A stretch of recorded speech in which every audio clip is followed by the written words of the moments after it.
السلام عليكم. موقع افريكا سبورت يعلن في مفاجأة سارة لبعض، مفاجأة حزينة لبعض وكثيرا منهم خاصة في الجزائر.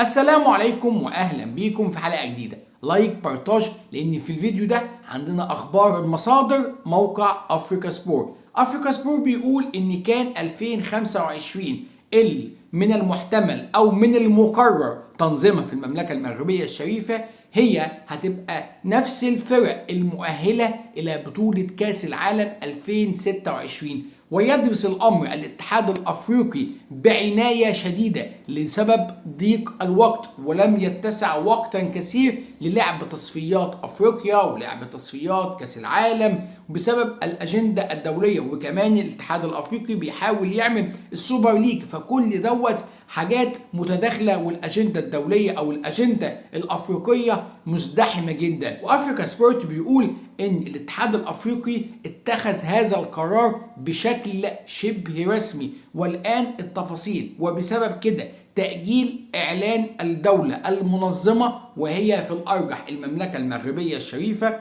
تنظيم بطولة كان 2025، وهيبقى مرشح 9 منتخبات ونص من قارة أفريقيا، ويضمن المتأهلون إلى ثمن النهائي الثمان منتخبات الصعود إلى كأس العالم مباشرة، ويختاروا منتخب آخر أحسن منتخب لن يصعد إلى دور الثمانية أيا كان بقى بعدد الأهداف، بعدد الاهداف الغير مسجله في مرماه، بالانذارات. هيشوفوا صيغه اللي ياخدوا منتخب يصعد مباشره ومنتخب اخر يلعب بنص مقعد مع مجموعه الكونكاكاف. علشان كده بسبب فضل المنتخب المغربي وصعوده الى نصف نهائي كاس العالم كان نصيب الاسد من افريقيا 9 منتخبات ونص مشاركه في بطوله كاس العالم 2026 اللي هتقام ب 48 منتخب لاول مره.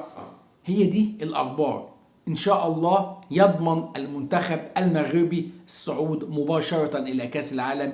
البلد هتبقى منظمة، وكمان هيبقى منظمة بطولة كان أفريقيا على أعلى مستوى، وأكيد هيبقى من ضمن الأوائل ده إذا ما كانش فاز بالبطولة نفسها. بشكركم شكرا جزيلا، ولا عزاء للحاقدين، العزاء في الشيراتون. السلام عليكم.